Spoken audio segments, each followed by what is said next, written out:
Hello, hello, testing, Chinese translator, are you there? Could you say something to test?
Hey, Vietnamese channel, Ahong, could you say something Hello, to this test? is Vietnamese channel. Okay, I can hear, but what about Discord?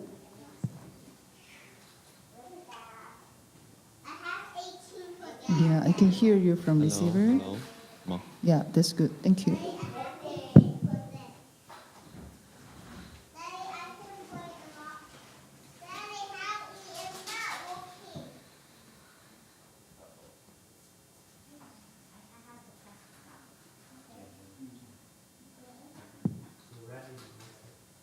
Okay, thank you.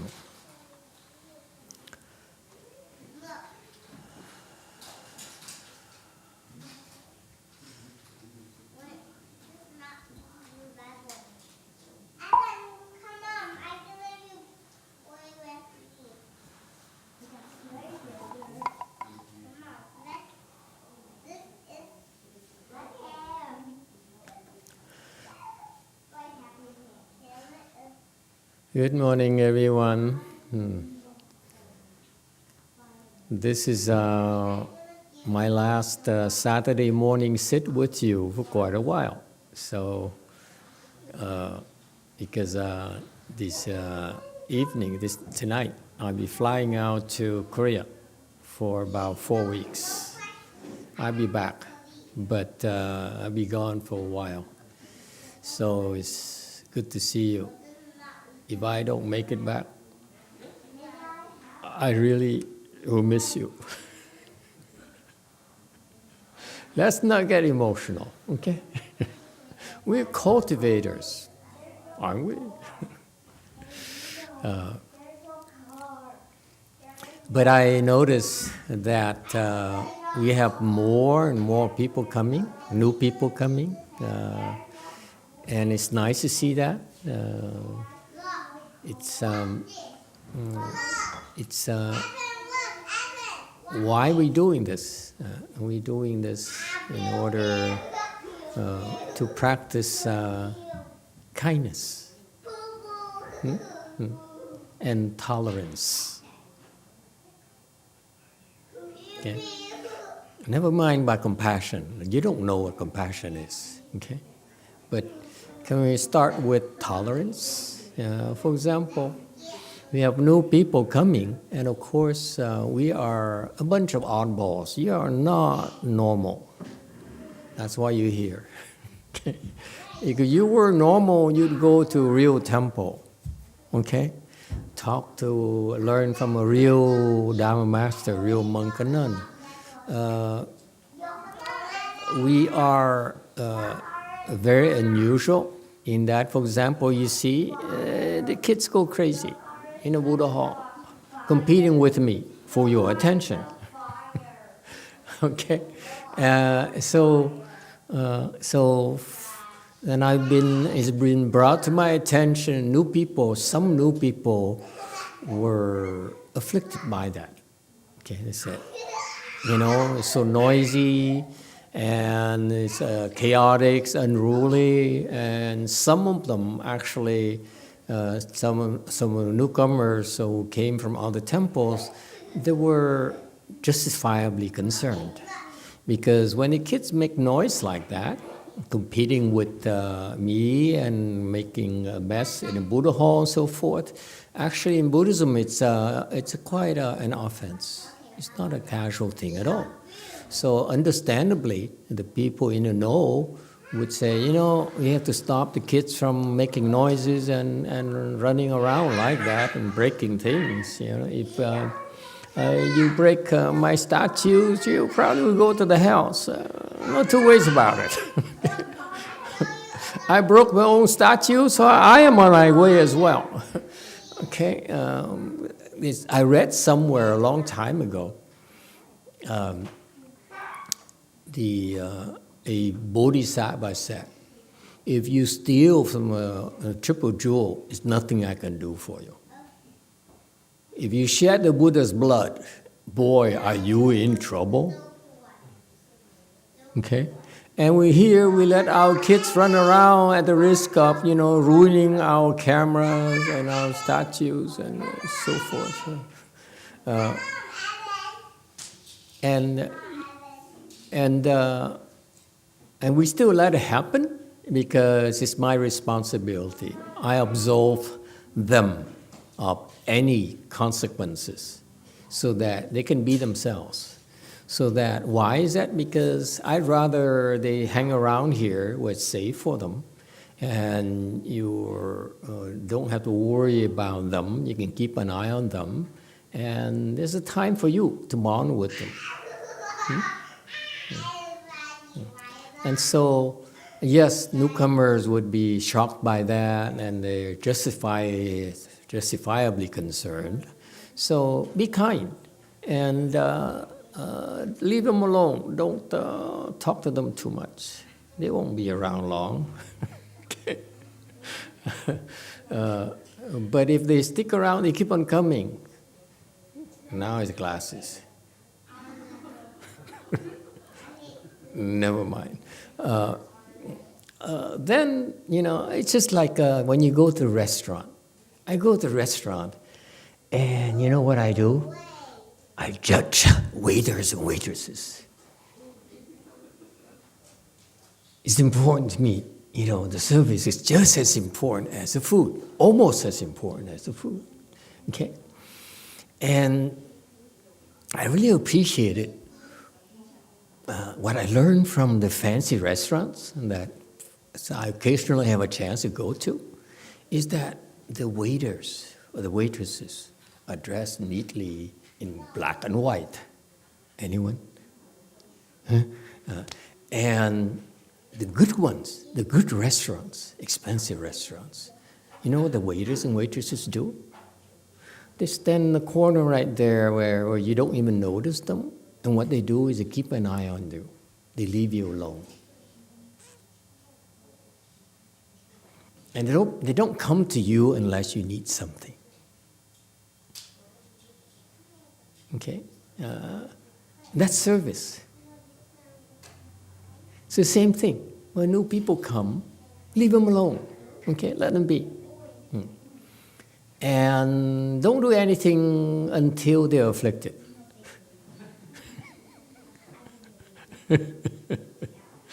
Okay? And I want you to know in particular, you have this weakness. It's no right and wrong. You should have enough wisdom to know by now that cultivation is not about right and wrong. If you have real wisdom, you won't get afflicted. Even when people are wrong, you're not afflicted. When they're right, you're not pleased. When you're right, you're not pleased. You don't get afflicted. Okay? So that's what I call tolerance. Let people be themselves. Okay? And when they're too afflicted, then talk to them. Come over and gently give them a cup of coffee, give them a can of Coke or something. No, not Coke. Pepsi. You know why? Because Warren Buffett is big investor, one of the biggest investors in Coca-Cola, which is poisoning the world. So Eventually, we will switch to Pepsi. So,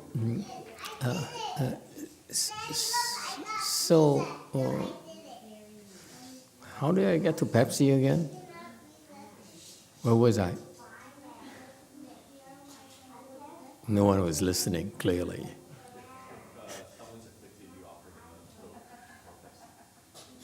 Someone afflicted? Who's afflicted?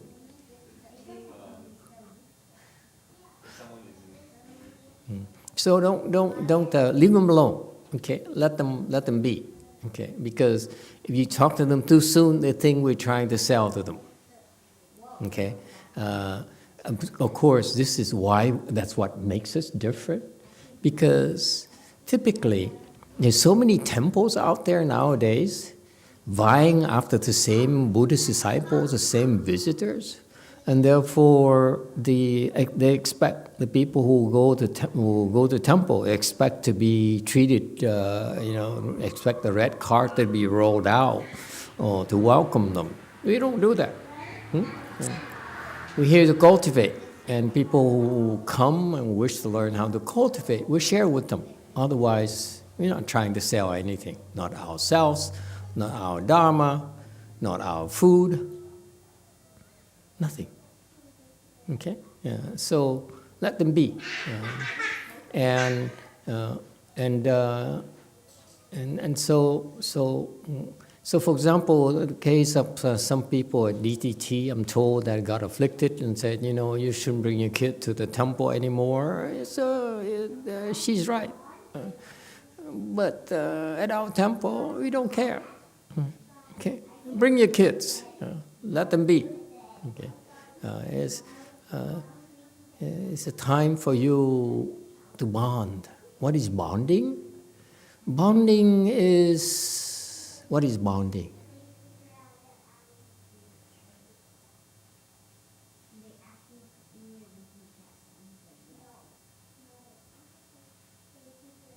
What is bonding? Yes, one. Just being there and giving your attention. Absolutely, that's it. Bonding is not that you have to do anything particular, just to be there. I remember when I was, I first got a job as a programmer in Minnesota. And my grandma, my late grandma, who used to like to say that in her life, the two people she loved, one my late father, and number two me. Moi.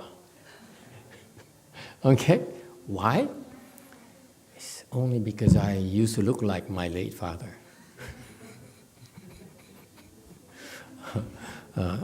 He was her only child, so that's it. All love she put into him, that's it. But I happen to look like him, so he said, well, it's my second choice.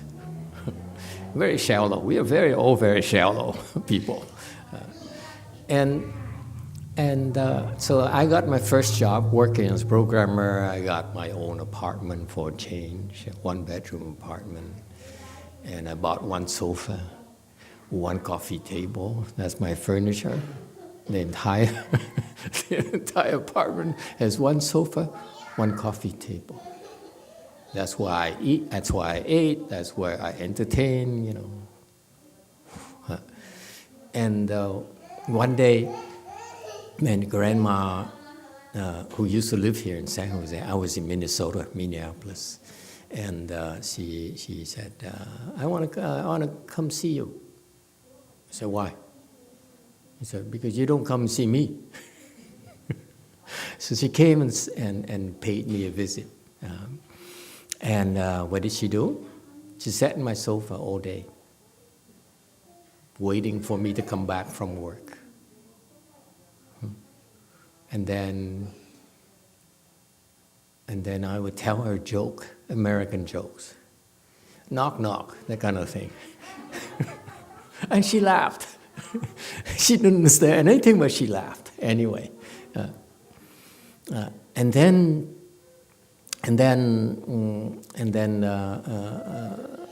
we didn't do much. And then later, after she saw me, she went and saw my uncle in Montreal, and she went and she came back to San Jose, and then she died.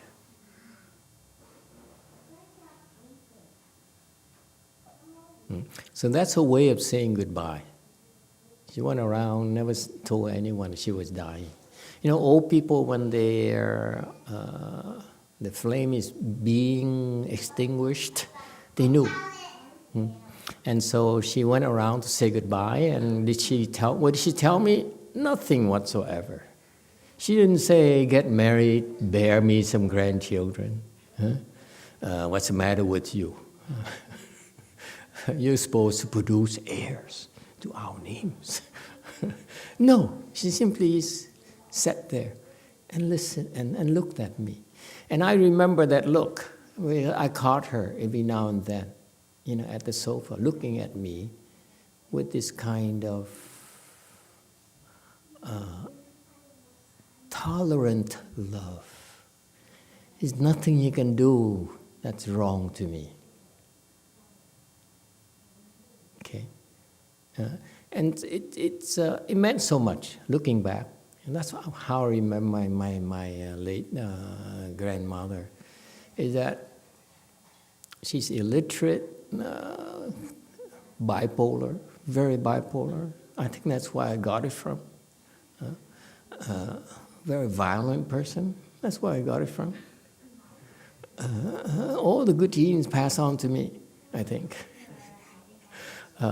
But I'm glad, I'm so grateful that she taught me that lesson where you don't need to do anything.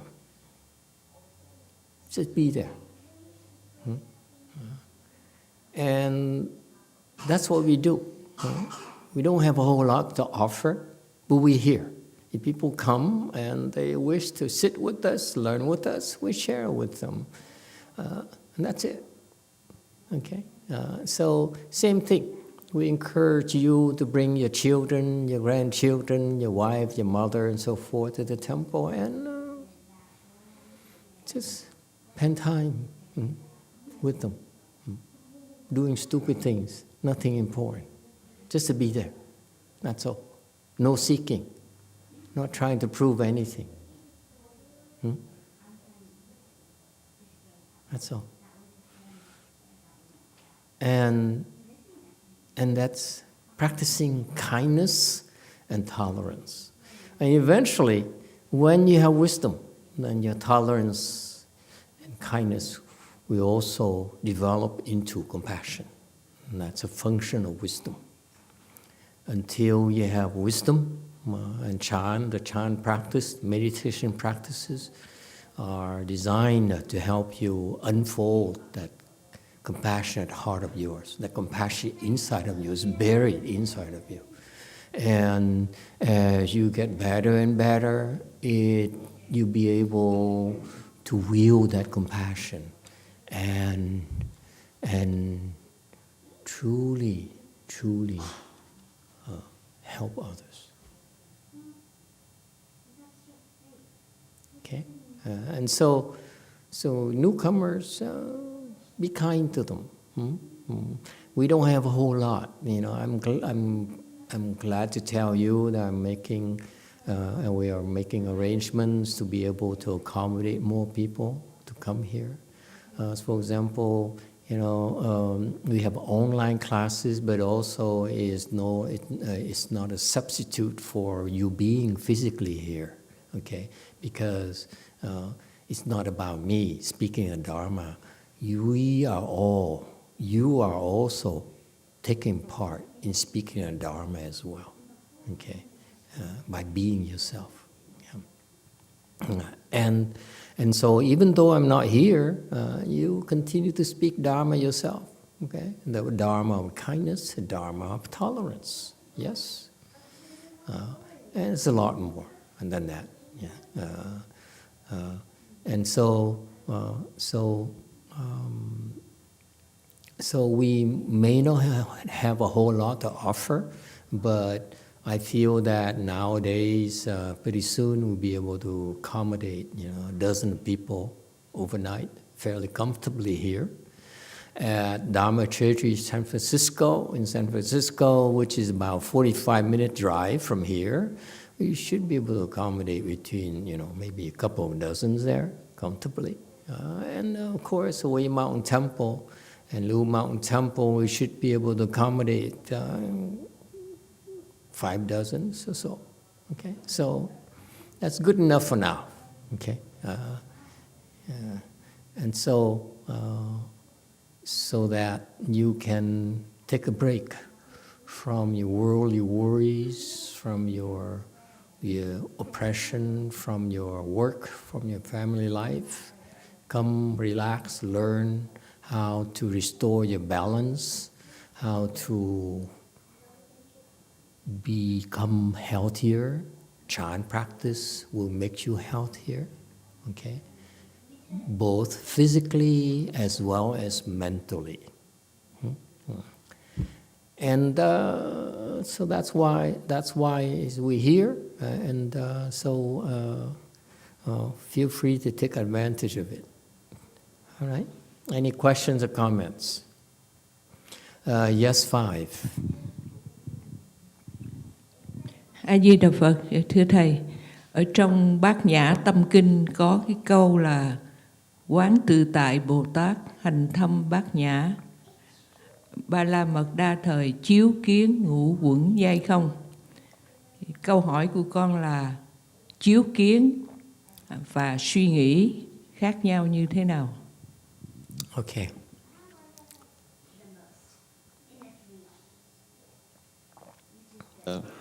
Mahaprajna Paramita Heart Sutra, there is a verse which said, contemplative as is Bodhisattva practice, when he practiced deeply into, he saw that the 5 skandha is empty. He can chao chien, contemplate and see that. What does that mean? That it is thinking mind doing that? How should we think of it? No, what's the difference? The sutra says, contemplate chao chien, illuminate and contemplate it, the illuminate chao chien, illuminated and saw that the 5 skandhas are empty. What is the difference to illuminate chao chien? How is it different from thinking?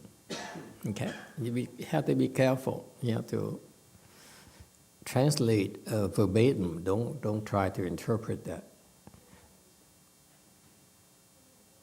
Does YouTube have an answer or another question? Another question. Another question. Okay, one question at a time. Mine can't take it. What is it? Okay. What she's referring to is the Heart Sutra, which is a summary of the teachings of the Prajna Dharma in Buddhism. Prajna Dharma, Prajna is Sanskrit for your transcendental wisdom, meaning that you have it. Yeah, you have it. You just don't know how to use it. Okay? And this is why we're here. We're here to teach you how to use it. All right? And so what is this wisdom? Wisdom here, this prajna wisdom is relevant to you because once you have this wisdom,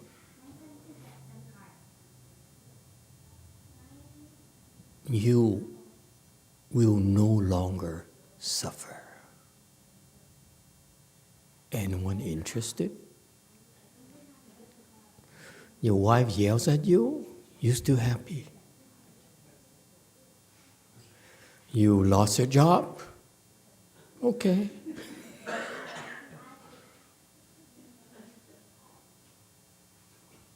Okay? It's pretty cool. That wisdom there. Not only are you happy inside, so that's why I saw my disciples who open his or her perhaps wisdom. I saw it's like this person all of a sudden changed and became happy. It's a wonderful, wonderful thing.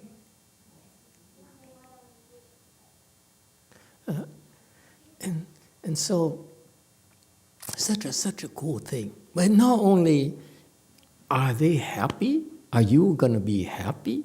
And I promise you, it's just not them, it's any of you could be like that.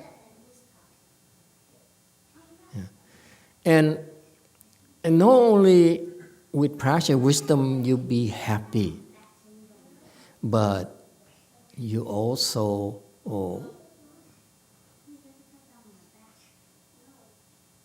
become a real asset to society, to me. It's kind of a cool thing. Only you know you're an asset. No one knows. Okay? No one else. Only we know. Okay? That's how it is. It's not supposed to be a commercial thing. Okay? It's a low-key thing where you just help and you disappear. You don't want people to know. All right. So what does it mean, Chao Jian? So the Avalokiteshvara Bodhisattva or Wanyin Bodhisattva or the Bodhisattva of great compassion, when she was practicing that Dharma of prajna wisdom, try to open it, okay, try to unfold it, try to make it permanent, and so she illuminated the 5 skandhas. The 5 skandhas are the 5 components of your ego. Ego, okay, this is Buddhist technology, proprietary technology that is totally uncopyrighted. Okay, if you want to squash your ego, okay, the Buddhists know, they're taught, and they're able to squash the ego, get rid of the ego by eliminating the 5 skandhas. The 5 skandhas are the 5 components of your ego. Your ego has, is attached to form. Sound familiar?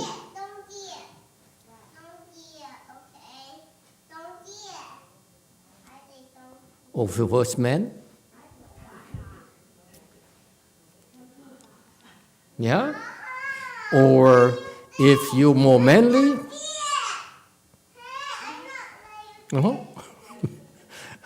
Or if you're very short, you go. This is what I recently saw in the movies.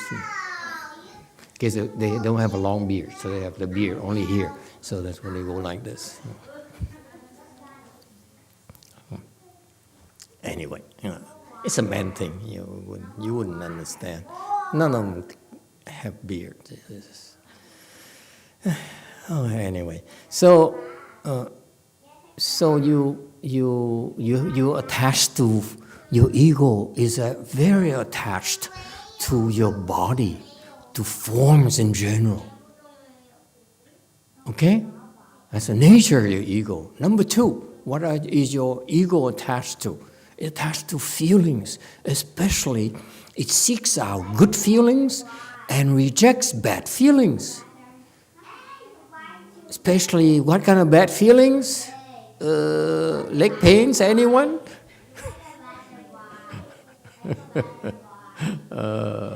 Okay? You are so attached to feelings. Yeah. And number 3, you're attached to thinking? You like to think. You can't stop thinking. You think it's cool to think. You think that's what smart people do. Yeah, smart people think, but wise people don't. Oh, that's a good Dharma glimpse, huh? Cool. Smart people think, wise people don't. Okay, you like to think, number 3. Number 4, you have something called activities where actually your bodily functions function with how your conscious interventions, such as your heart rate, your breathing, that's activities, okay? And that's part of your ego, okay? And number 4, awareness or consciousness. You're aware, okay? The awareness. That's from your sense organs. You're aware of heat. You're aware of I don't know. I lost track of my awarenesses. Okay, so those are the 5 skandhas. So the Buddhist training, your Chan training there, we don't want to admit it, but the Chan training is predicated upon helping you break down those 5 components. Okay? And the Buddhist parlance, jargon is that they illuminate it or they contemplate. Okay? Illuminate is contemplation. Can be used interchangeably. What's the difference? Illumination is use your wisdom to shine a light upon it, okay?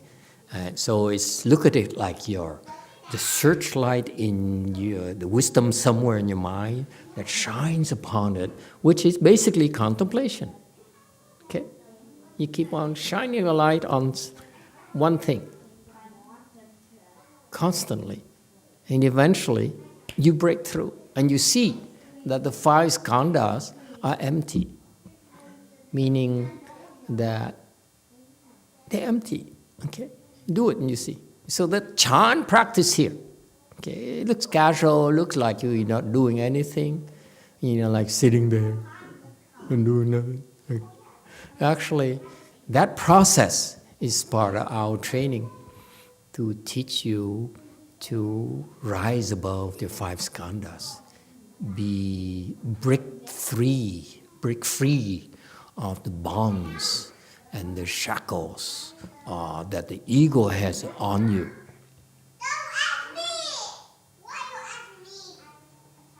So that you can truly be happy, can truly be yourself. And people have done it. We're not just talking. And so the Bodhisattva, she opened her wisdom by contemplating or illuminating her 5 skandhas and saw they all empty. The question is, contemplation and illumination, how is it different from thinking? Very simple. Oh my God, I don't have a whole lot of time left. Have a plane to catch tonight, okay? I'd like to hang around with you, but ain't got all day. So what is the difference? Thinking inherently, let me explain it to you. I don't think the Buddhists did a good job elaborating this, and I'm glad you asked the question. Okay, that's very good. I don't answer until you ask. Yeah. And unlike most people who try to tell you how much they know, I don't know anything. Seriously, I don't know a whole lot. So I only make up answers when I'm asked questions. So please take everything with a grain of salt. He Fang there is, wow, I'm learning so much. Me too.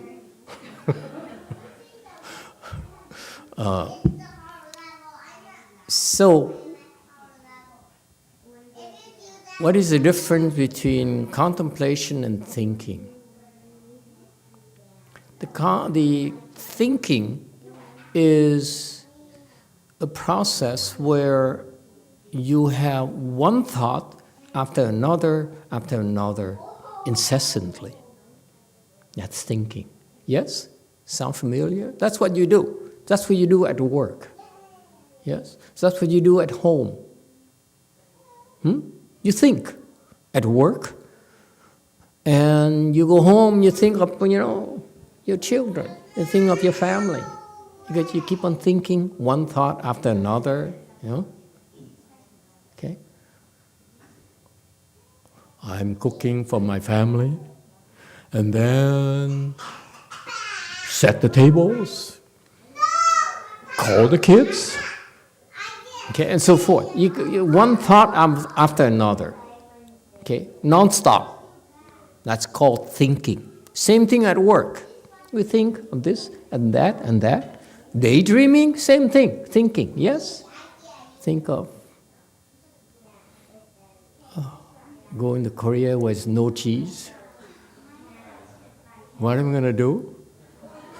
Should I bring some? They did tell me I could pack something and, put it in my luggage. It should last me 4 weeks. So see, I'm thinking. You can't stop. The thoughts follow each other incessantly. We can't stop. That's thinking. What about contemplation? Contemplation is just the exact opposite. Contemplation is we think of one thought only. You will concentrate on one thought, not second one. Second one arises, we chop it off. Go back to first thought. Another thought arises, stop. Go back to one thought, the original thought. That's called contemplation. Is it clear? That's the difference between contemplation and thinking. Contemplation is, and it really bothered me when I first learned from a Chinese. They said, contemplate. I say, what? What's contemplation? And no one really explained it to me. Master Hsuan Hua, did he explain contemplation? You. Yeah, you. No, you. Hey, you. You believers. You. Oh, this side. They all are true disciples of Master Hsuan Hua. This guy's been with Master Hsuan Hua for like 40 years? Close. Since 3rd or 4th grade. 3rd and 4th grade. Yeah. And how old are you now? 42. 42. See? Almost 40 years. How do I know? Okay. That guy there, he looks too young. See, they all are believers and followers of Master Hsuan Hua. Did he explain contemplation? No. It bothered me, by the way. I read his teachings and I couldn't understand contemplation, and his disciples, of course, contemplate. What's there to ask? What don't you understand? I said, the point is, if you did understand, why can't you explain it to me? Anyway, yeah. Did I answer your question?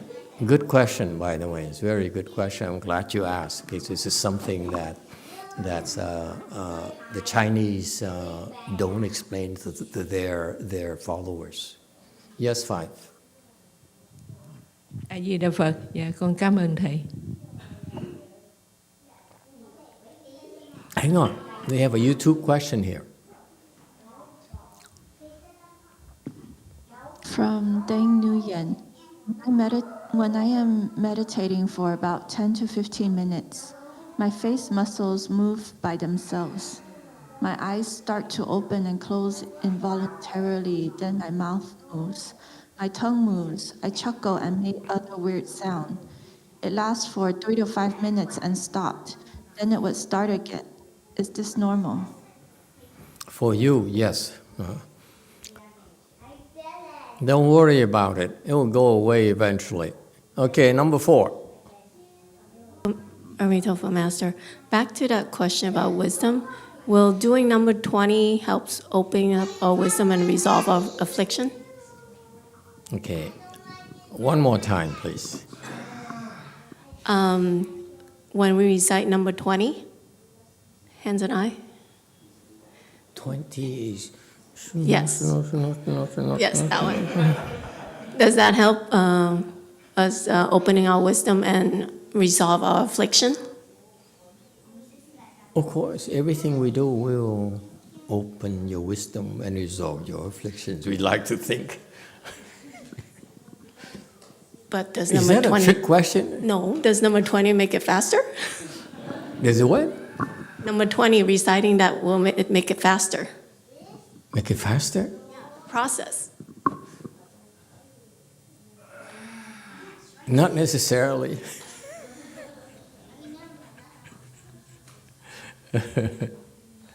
The hands and eyes, we give it to you in order to sort of teach you some tools they can use later. Okay, and it's a gift from Master Hsuan. He brought the Dharma to the United States, transmitted to his disciples, and then never transmitted it to me, by the way. And one day he said, "You should transmit the hands and eyes to them, I mean my disciples." I said, "Really?" And I said, "Okay." I was so glad. Okay, let's transmit. I've been waiting for 10 years now. Let's transmit to them. And then after transmitting for a while, I said, "Wait a minute, is that his or is it mine?" Because he never transmitted it to me. And he told me, go ahead and transmit it to them. Teach them. So finally I understood it's not his, it's mine. That's why he never transmitted it to me in the first place. I have it already. Why would he want to transmit it to me? Just like I have a red car already, you want to give me another red car? No thanks. Okay. So anyway, so those hands and eyes is something the Master Hsuan is sending us a message. He says, you open your wisdom, but if the Chan school, the Chan practitioners, they open the wisdom very, very fast. Okay? But then what? What are you going to do with your wisdom?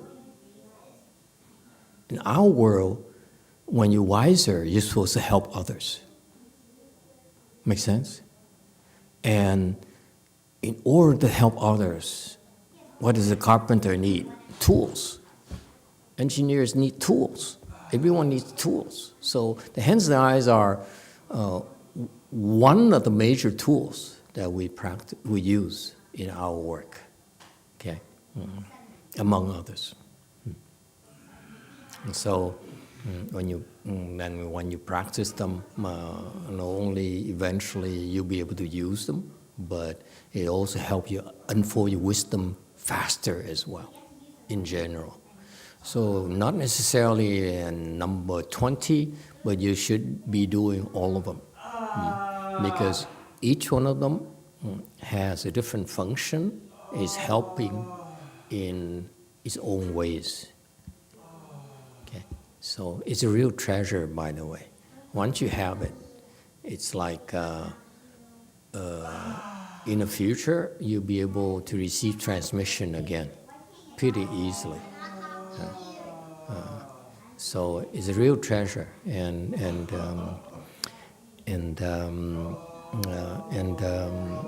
you should take advantage of it. Anyone else? Any other questions? Yes. 4. Going back to the previous question, in the Heart Sutra, one is said that Guan Yin Bodhisattva contemplates and see the 5 skandhas as empty. I wonder what was she contemplating on that led to seeing 5 skandhas as empty. There's one thought, like per Master's explanation, contemplation is you have one thought. Okay. Well, if you do it the way the sutras explain it, or the way that the Chinese do it, they contemplate the 5 skandhas. What are the 5 skandhas?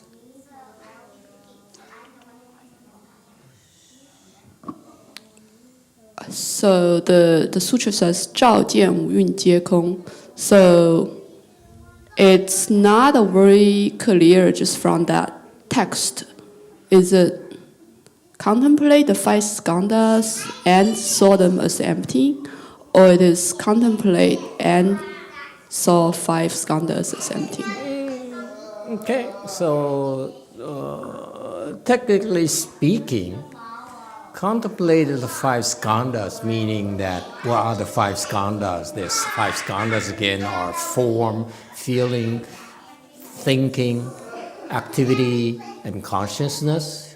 So you're supposed to contemplate them, and you look further into the sutras. There's an order of contemplation. You don't contemplate the 5 skandhas as a lump. Okay, you're supposed to contemplate. There's an order. You first contemplate the form, and you see the forms are empty. And then next you contemplate the feelings. You see the feelings are empty. Third, you contemplate the thoughts. And if so thoughts are empty, will be forever for some people. Okay? And then you contemplate activities, is empty as well. And then finally you contemplate the consciousness, your awareness is empty as well. So far so good. That's the theory behind it. You do in that order, you open your wisdom. And that's a slow Chinese way. You do it, guaranteed, it's going to happen. That's what the Hinayana people do to reach the level.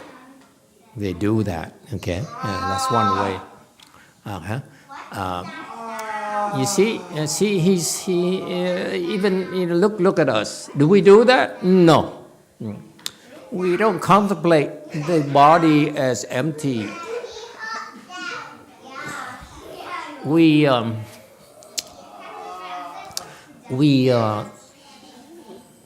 contemplate leg pains as empty. As long as you keep on complaining and writhing, oh, go away!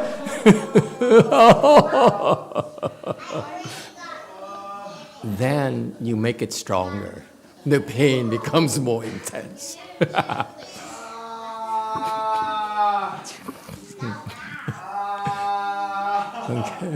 Okay, see? So there's theory and there is practice. Okay? If you were by yourself, you read the text and you read the instructions, like what a lot of people like to do, then they go through that process, they contemplate number 1, form and feeling and so forth. For us, it's too slow. Okay? Way too slow. So that's, by the way, that's, what is it? Yeah, gradual illumination. Too slow for us. They didn't know that over there, okay? Master Shiro never explained it to them. But, everything okay, man? You see? Look at that. Now, you're laughing, but guess what? He look at me, it's empty. See, it's working. He begin to see emptiness already. He says, Master is empty. When he talks to me, I can ignore him. Empty meaning you can ignore it. Make sense to you? Empty is not a word. Empty is an attitude. Noise is empty. Anyone? Huh? You are practicing emptying the noise. You're practicing emptying the children. Is that clear? You think it's theory? You are practicing right now.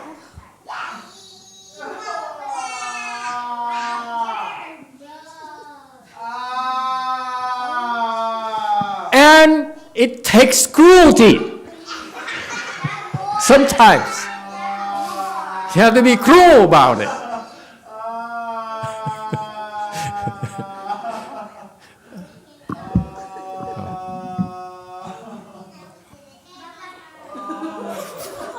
10 more minutes.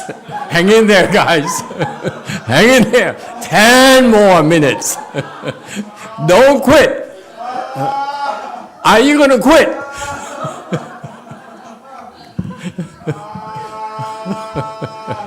Okay? So there's the theory behind it as you contemplate, you go through the training, eventually you see that the 5 skandhas are empty. That's all.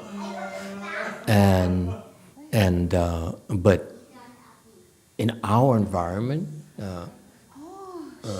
we don't necessarily go through the same order, go through the same process. Okay, our training is quite different from the Chinese style of training because we put more emphasis on the certain style of wisdom, certain teaching. Okay, and that's why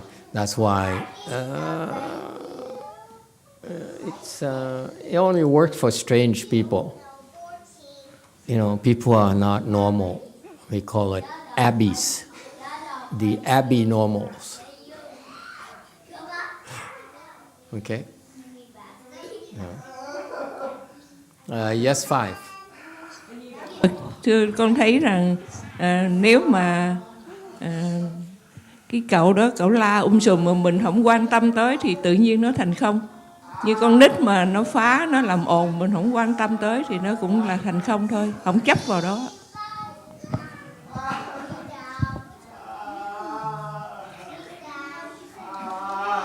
Metaphor, I see that just like that guy, he yelling a lot. We don't pay attention. Naturally, it will become empty. Just like the kid, they play around and we don't pay attention to it. It becomes empty. We don't attach to it. That's correct. But it's not all of it. You're only beginning to understand emptiness. It's a lot more than that. A lot more. Okay? But the principle, the point that should be understood is that it doesn't matter how you do it, as long you manage to empty the 5 skandhas, then you're free of your suffering. That's all. And the way the Chinese do it is more or less gradual. But for us, we don't have such patience. Too slow for us. Okay? So it looks like we're not doing anything, but actually, you're being trained to empty your 5 skandhas. How's that? Okay. Yeah. All right. Anyone else? Yeah. Yes, sir. 6. Use your chance. Because after this, I'll be in Korea. So in the gradual teaching, is it dependent? The second skandha depends on the first one being empty, But then does that mean that in the sudden teaching, if consciousness is the last skanda and you empty that first, then all the subsequent ones empty as well? It won't work. You can't empty number 5. With number 5, number 5 cannot be emptied until number 4 is empty, unfortunately, according to that model. Okay? And that's the theory behind it, is how it is. Okay? But there's unspoken. The Buddhist teaching, by the way, has spoken and unspoken. What Master Hsuan Hua did was to bring the spoken teaching to the United States. And he tried to transmit the unspoken. And you listen to his teaching, there's some unspoken dharma there. But because it's unspoken, okay, the allusions to it, or indirect allusions to it, fingers point to the moon, as a Japanese like to say it, to put it. It's so subtle that it's difficult for you to pick it up, unless you heard it before. If it's the first time you hear of it, you can't pick it up. But if you say, yeah, of course. Okay, just like you said, I said 5 skandhas empty. You said, yeah, that's what I can experience. But it's because you've seen it before. That's what you understand. What you don't understand is the unspoken part yet. That's why I said what you express, your understanding, is only half of the picture. There's the other half. So in a way, my master said, I understand half of Mahayana. In a way, it's like a hint to say, I'm only teaching you half of my Mahayana. It's the other half that you ain't got yet. Yeah, I'm not transmitting to you yet. It's not true. You understand only half of Mahayana. And it doesn't work like that. Okay? All right? He understands more than half. But you understand only half. That's why I say, okay, that's all you got. Okay? Anything else? Last chance, folks. 3 more minutes. Yeah? Yes, 1. Master, is there a difference between sitting longer versus sitting in multiple sits throughout the day? It's similar. But what's the difference? Whether we ask you to sit like 3 hours, and you said, 3 hours, why don't I sit like an hour here, half an hour there, 20 minutes there, and then it adds up to 3 hours? Yes? Same thing, right? Is that the same thing?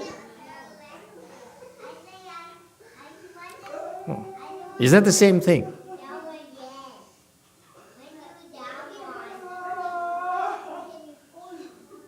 Of course it's not the same thing.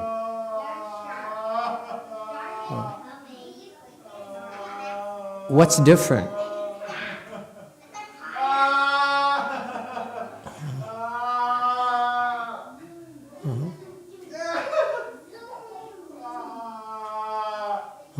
What's the difference? The difference between the two models, the two approaches, is that I sit for 3 hours versus I sit for multiple sits and it adds up to 3 hours. Is that the difference? Is that you do multiple sits, you quit multiple times versus quitting only one time.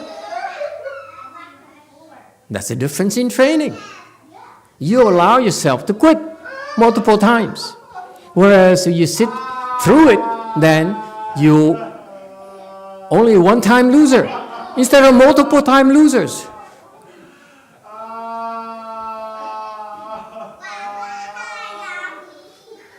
So simple, huh?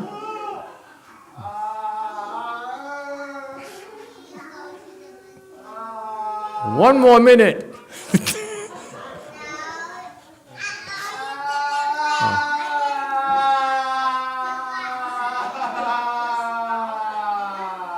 I'm gonna miss you. The Korean would never do this, let me tell you. Yes.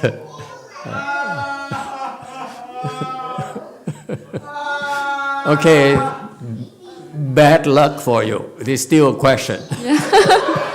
4. Master, which one is more important, the sit longer and sit single-minded? One we can still cannot combine them.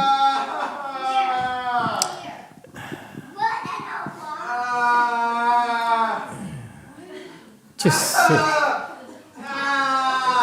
Just sit. Don't look for excuses not to sit longer. Okay, we stop here today. Thank you all.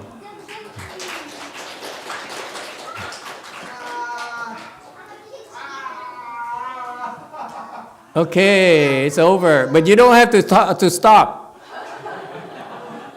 Keep going.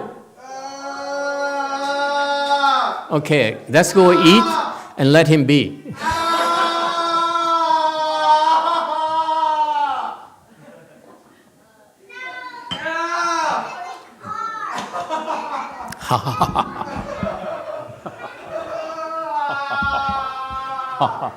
Hey, you know, this young girl here, listen, this young girl here